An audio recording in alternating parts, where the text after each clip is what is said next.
A'udzu billahi minasyaitonir rajim. Bismillahirrahmanirrahim. Alam nashrah laka sadrak. Ayat itu ditujukan untuk Nabi Muhammad sallallahu alaihi wasallam. Alam nashrah laka sadrak. Apakah belum kami lapangkan dadamu? Itu beda Nabi Muhammad dengan Nabi Musa.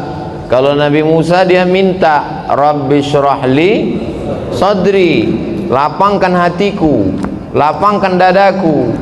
Tapi Nabi Muhammad SAW dia tidak meminta, Allah sudah memberi. Alam nashrah laka sadrak. Apakah belum kulapangkan dadamu? Makna lapang di dada ini maknanya dua. Pertama makna zahir. Makna zahir lapang dada, peredaran jantungnya normal, karena jantung ini letaknya di dada. Kalau bernapasnya lapang, menunjukkan bahwa jantungnya sehat.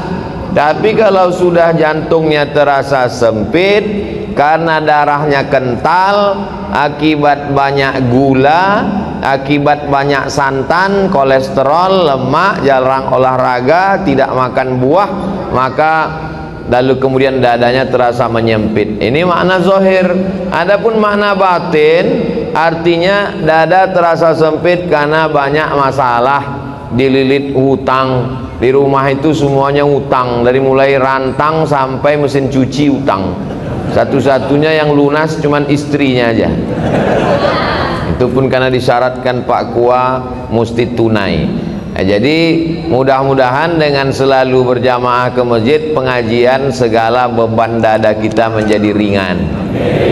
Ringan karena kurang minum gula dan santan, karena tidak terlalu banyak makan, banyak beribadah, puasa sunat Senin Kamis.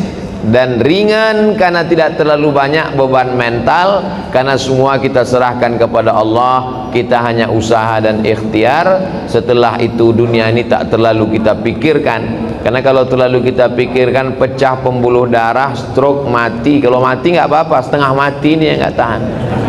Anak kita pun belum tentu mau ngurus kita, istri kita apalagi.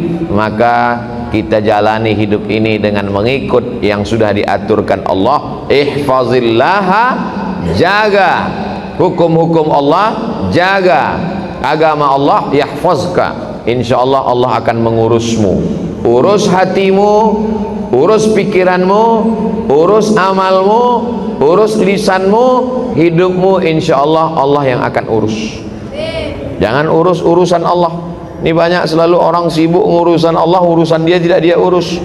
Urus Jumatmu, urus solat ibadah awal waktumu, urus ibadah solatmu, urus ibadah zakatmu. Adapun hidup dan matimu sudah kau serahkan kepada Allah. Bismika Allahumma ahya wa amut. Jangan dibaca, nanti tertidur. Alam nashrah laka sadrak. Ayat yang kedua, wa wada'na 'anka wizrak. Kami angkat bebanmu. Siapa yang hidup ini tidak ada beban? Cuman dua, anak kecil sama orang gila. Makanya banyak orang tubuhnya dewasa tapi akalnya seperti anak kecil. Kelihatan wajahnya sehat tapi otaknya gila, atau pura-pura gila, atau ngaku gila biar lepas dari jeratan hukum.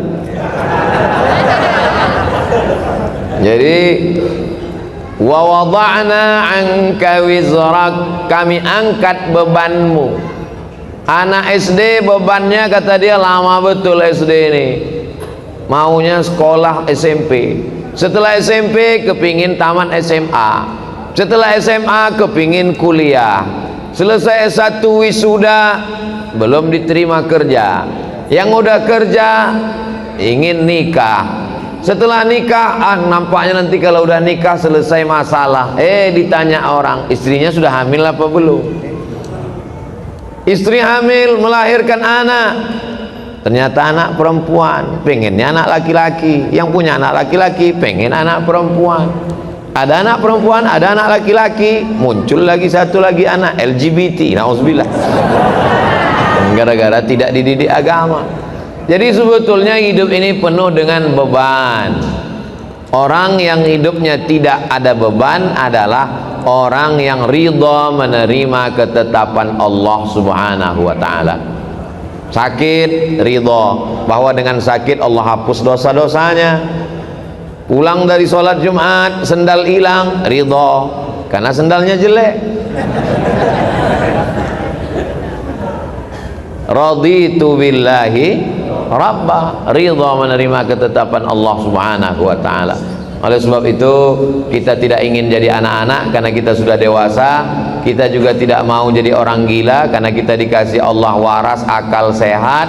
Maka kita mesti dalam hidup ini jangan hidup jadikan beban, karena ini kesempatan. Berapa banyak orang ingin hidup tapi tidak dikasih hidup. Maka kalau kita banyak berserah kepada Allah, wa